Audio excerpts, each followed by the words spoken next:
Hi,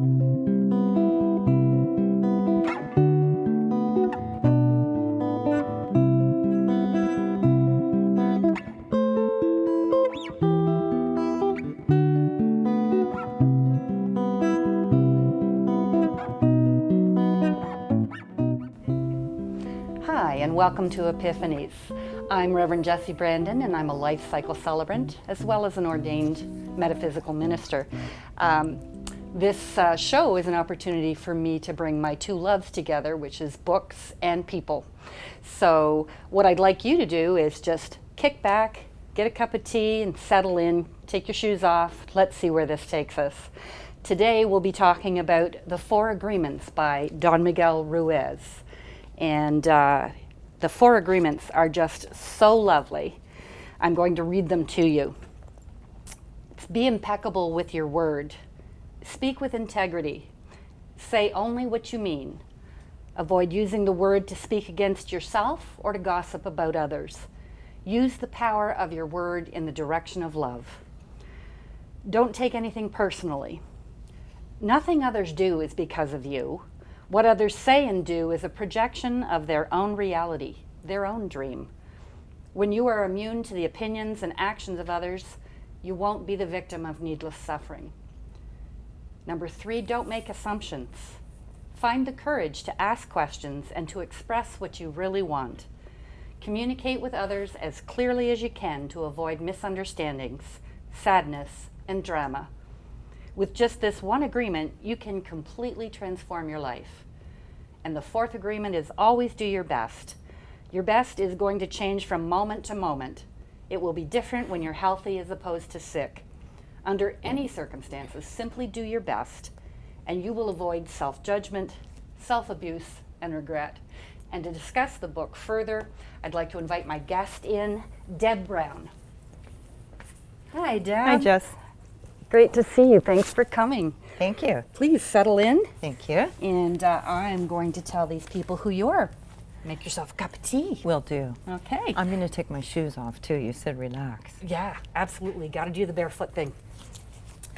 So, Deb Brown is a glass and metal artist. Her company is Spiral Dreamworks Studio in Horseshoe Valley.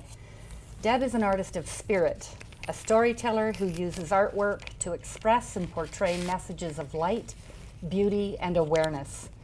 Deb has been a professional glass artist for 27 years, and I myself have a couple of her pieces, just small ones, and saving to buy the one on the table over there, but we'll talk about those a little bit later. So Deb, how are you doing today? I'm excellent, Jessie. Thank you. Good. I'm so glad you could make it to come and visit me on the show. I'm glad to be here. Good. So what can you tell me? Why 4 agreements?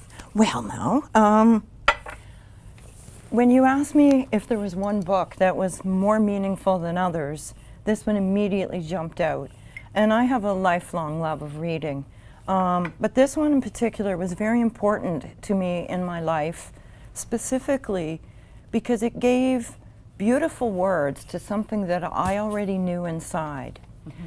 And when I discovered it, it really gave me tools for self-growth and self-love.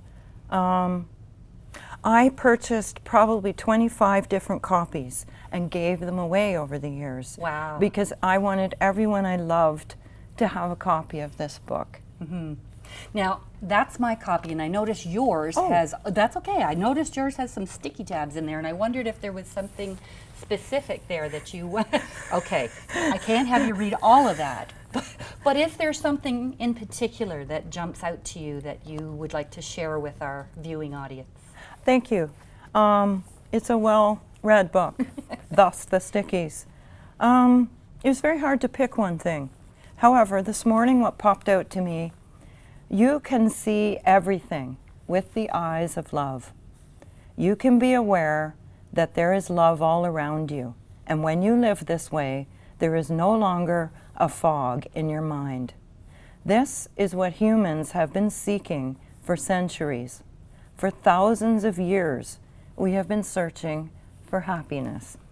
Happiness is the lost paradise. Humans have worked so hard to reach this point, and this is part of the evolution of the mind. This is the future of humanity. That's so beautiful. Now, why did that resonate with you today? Because that one thing, I trusted that the right thing would pop into my awareness in the moment. So I didn't plan greatly for being here as your guest. I just opened it up and trusted that what I read would be perfect. And it always is. And even last week I was reviewing this, trying to come up with the perfect quote. Couldn't find it. But once again, having reread this, even a little bit, it gave me a tool just this last week to remember again something that would help me be happy. Yeah. Oh, that's wonderful. That's, you know, that's what I love about this show, is being able to talk about the books that I love with the people that I love. So this is really cool. So you've given away at least 25 copies. Is there a particular message that you want our viewers to get from the book today? Yes. The true self is beyond the mind. The things that our mind believes are true are not always the truth. And each one of us has the task of looking at those things we believe and figuring out if they're really our own authentic, true self thinking that, or whether it's a story we've taken in from society or others, or our own fears and weaknesses. And each of us has the task to work on what we believe in, what agreements we've made, and know that our true self is beyond all of the things the mind thinks. So I recommend this book to everyone, and Don Miguel's other books as well, because they're tools for helping us love ourselves. Mm-hmm. Now, I know that you were vacillating between the 4 agreements and the 5th agreement. Yes. Tell me what the 5th agreement is. I do know, but I want you to tell me. The 4 agreements, the first 3, are tools for coming fully to the awareness that there's more in us than what we think we are. The 4th agreement is about taking action on that, doing our best. The 5th agreement is for once we know that there's more in us than we're necessarily aware of, there becomes many, many years of practicing not only believing the stories we're given of society, but also our own. So the 5th agreement is actually even more powerful than the 4 to me. Now, isn't it about something along the lines of accepting and believing, but always being a skeptic in that respect? The 5th agreement is be skeptical, but listen. And what that means is applying doubt. When I speak of beliefs we have that aren't true, a good example of that is we doubt. So I may have, we all have areas where we're doubting ourselves. So to use doubt against our doubts, to be skeptical, there is no one system of belief that is the truth. All man's words and beliefs hint at truths. There's a common truth that is hard to define in words. So be skeptical but listen means listen, feel, and think beyond the words. Be skeptical of the words and the frameworks of the mind. And listen to the intent beyond the words. Listen to the heart of the other person. Yeah. Oh, that's so beautiful. I love the 5th agreement. Yeah. The Mastery of Love is wonderful too. I haven't read that yet. So. And The Voice of Knowledge. Oh, Yeah. I will read these books continuously the rest of my life. Yeah. Oh, that's wonderful. So then I want to know.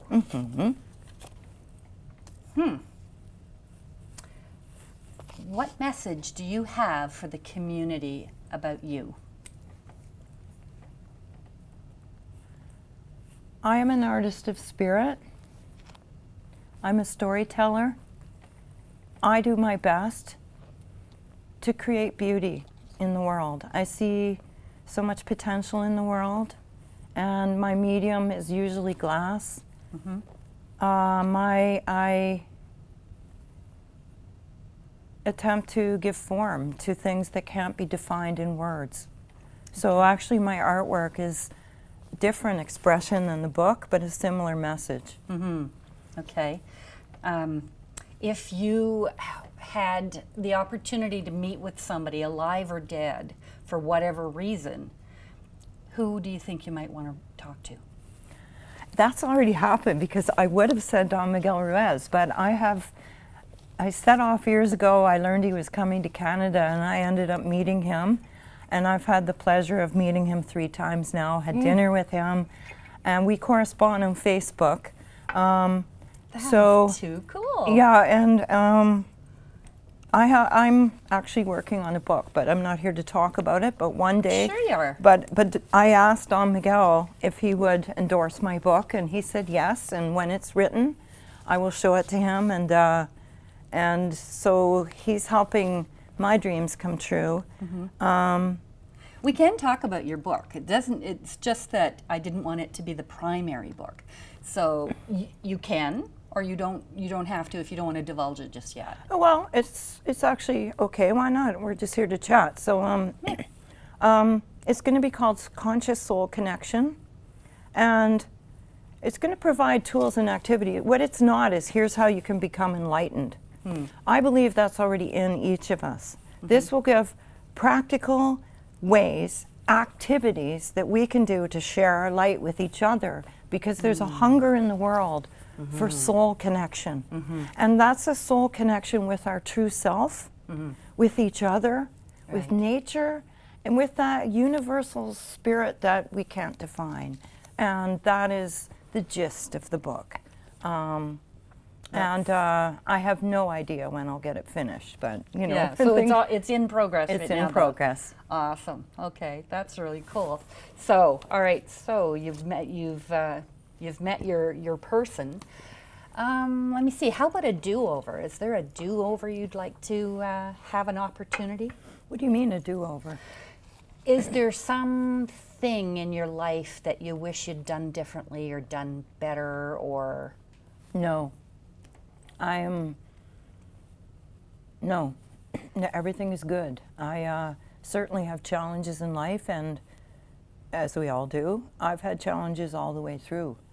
But I enjoy my life very much, and I see actually nothing gained by having regret, because, and I'll refer to the 4th agreement, I've been doing my very best, so I have no regret.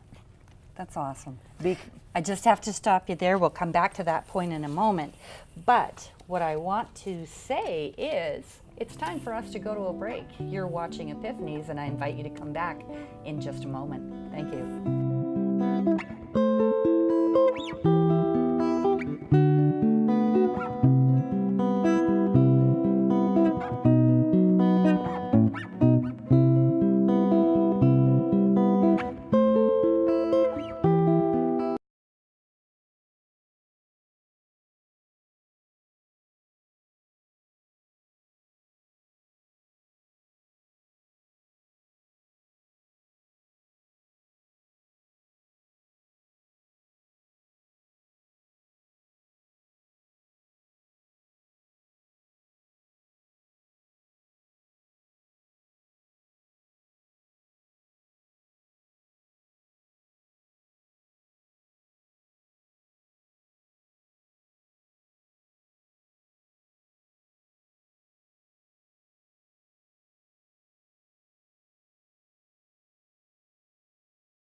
welcome back to Epiphanies. I'm so glad you stayed with us. I'm talking to my guest, Deb Brown, today about the Four Agreements by Don Miguel Ruiz, and I highly recommend, as does Deb, that you get yourself a copy of this and all the rest of Don Miguel's books. But now the fun part begins. We're going to talk to Deb about who she is. So Deb, tell me about being an artist. Tell me about your life. Thank you. I do many things and wear many hats, but all of them are encompassed within I am an artist of spirit. And I've been a professional glass artist for 27 years. I perceive glass as a medium of light, and art is a language beyond words. So I make stories of light and spirit. Can you tell me the story of this one here? Sure. This piece here is called One World, and at first glance it is a tree on an island in the water. It's a landscape. On second glance you realize that the leaves of the tree are actually the continents of the world. So it's a tree, but it's also the world. And the message inherent in this piece, its title is One World. And just as all the leaves are expressions at the ends of the branches of one tree, so too all of life is connected. We are all one circle, and that is the story of this artwork. I absolutely love it. So please don't sell that because I'm coming for it. Tell me about the other one. The other one is called Harmonic Journey, and I love to play with concepts. So this is 3 different concepts. I'll try and tell the story quickly. The obvious thing is it's a canoer in a canoe with very flowing blue lines. So it's a canoer in a river. Well then, what are those white dots in there? On second look, you realize that those white dots are actually stars. And when this is lit up with light, it's very obvious that they're glowing. And the stars are clear and full of the same light that's in the canoer. Then it becomes, to me, it's like a river of stars is the Milky Way. It becomes a universal journey. Then you realize what this also is. There's a very subtle musical staff in the corner. This is musical notation. The stars are music notes. You can play this artwork on a piano. Really? So to overlap all 3 concepts, and the title is Universal Journey. But I was toying it could also be Harmonic Journey. So it's not defined. It plays with concepts, overlaps them, and leaves it for the viewer to interpret. But I loved that, working out what notes they were and playing them on the piano, and that is so cool. So took a cool. lot of work. It's very detailed. Yeah. So where does this work take place? Well, I do my work out of my home studio, Spiral Dreamworks, which is in Horseshoe Valley. And at the current time, it's a very exciting time for me. I'm preparing for the upcoming Images Studio Tour, which takes place Thanksgiving every year, and I have an open house. So this year, it's October 6th to 9th, and I invite myself and other artists. The public can come and see our work. So I work out of my home, and I hope everyone will come and see me, including you, Jessie. Oh, I'd love to. October 6th to 9th. Yeah. It's a great thing to bring guests around to see, but I'm also open on the Friday, which is a quiet day. And, Oh, that's good. Because that's a great idea for people who have got, visitors coming for Thanksgiving dinner. And if they come early in the afternoon and you're just, not quite sure what to do with yourself, drive out to Horseshoe Valley to Spiral Dreamworks. No, I take a look. am open. I am making art all year. That's just my one big show. Usually I'm very quiet, and I do a lot of custom work. And each season brings new creations. Yeah. Now, speaking of custom, I noticed that you have a braid in your hair, and I've heard you mention this braid before. What does that represent to you? A long time ago, I woke up to more than, I realized there was more to reality than I'd been told. We're talking about when I was in my early 20s. And I determined, in fact swore, that my life would be a life of spirit. This is my intent as I walk through this life. So I braid my hair every day before going out so that I remember my own intent, so that I carry awareness and love with me. And don't forget, that is my jewelry. I have jewelry on today, but I rarely wear it. My beauty is internal. My beauty is not bells and whistles and bling. The braid reminds me of my own perspective and intent. That's so And cool. That's 20 some, since my early 20s. Yeah, that's really awesome. I'm a life cycle celebrant, as you know, and I trained in all the ceremonies and rituals from around the world. And so I am always looking for ways to make ceremony for people and ritual. And that seems to me that is a very clear intent ritual about, you know, bringing your raison d'etre to mind every moment. That's exactly what it is. It's a ritual. And you mentioned various cultures. I've also explored, there's beautiful paths, so many different paths. All of the world's cultures and belief systems contain beauty and actually similar messages. But I also I've learned a great deal from indigenous teachings.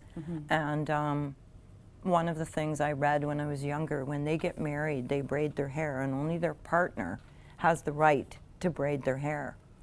And so that's how this idea, this ritual took shape. I thought, okay, I am married to a life of spirit.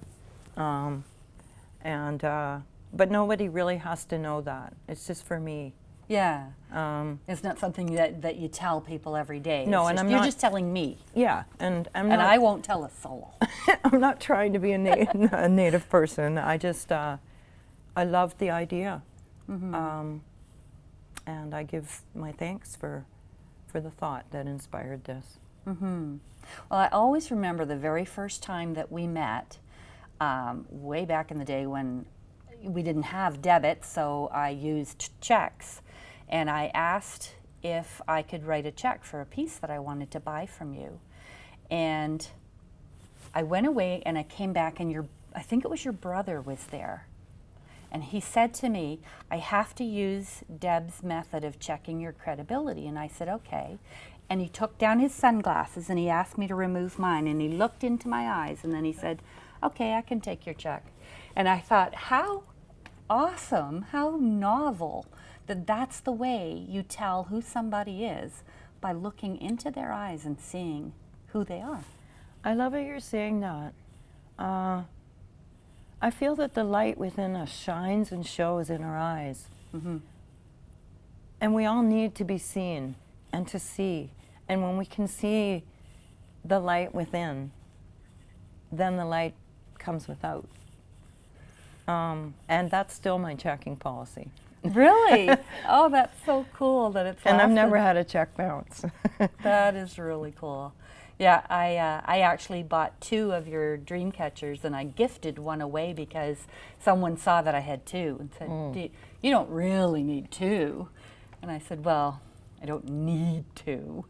But so it has passed on, as has the mother and child glass piece. I passed it on to another mother and child, so that was really cool. It amazes me on this path. I've been a self-employed glass artist for 27 years. And I do other things too here and there, but that's what my life path is. And sometimes I'm amazed. I look through my photo books and I've made hundreds and hundreds and hundreds and hundreds of pieces of beauty. And it's nice, it's fun listening to that you still remember what you purchased, because that was a long time ago. It was. My daughter purchased a pair of earrings with a friend of ours, Judy, who was out, she was out to see your show, I think, over Thanksgiving, and she had Harley visiting with her. And I still have the earrings that 5-year-old Harley picked out for me. Nice. And I got them for Christmas. Aww. So, yeah, and I was going to wear them today, but they didn't match my outfit. You're going to laugh. I remember. Do you I remember. really? They're rainbow, aren't they? Kind of. They're a polka dot rainbow, yeah. Okay, Yeah. Yeah, they're really neat. nice. I love them. So, I had another question for you, and it went out of my head. So tell me more about you. It's a good thing about friends, eh? We can just laugh at our fluff and keep going. Well, in this moment, what I think I'd like to say is that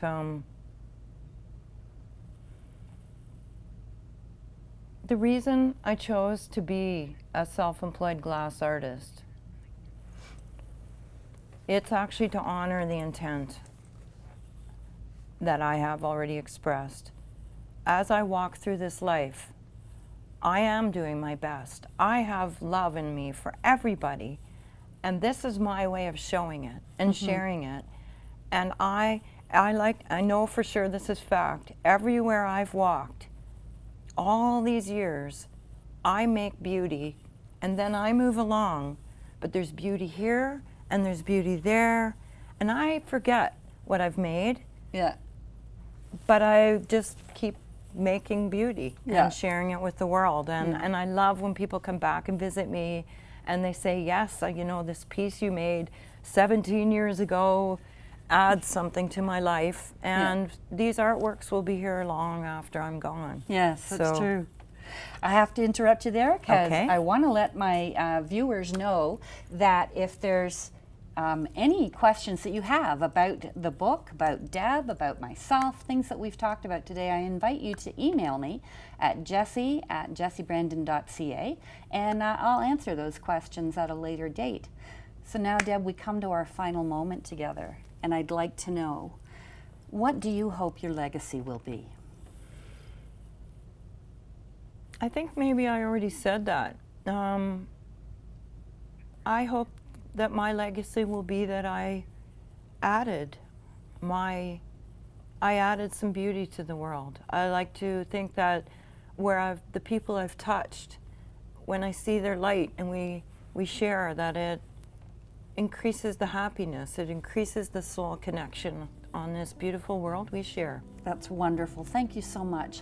And I thank you for joining us today with my guest, Deb Brown, and the book, 4 Agreements. And I invite you to come back next week with another guest and another book. Thanks for watching Epiphanies.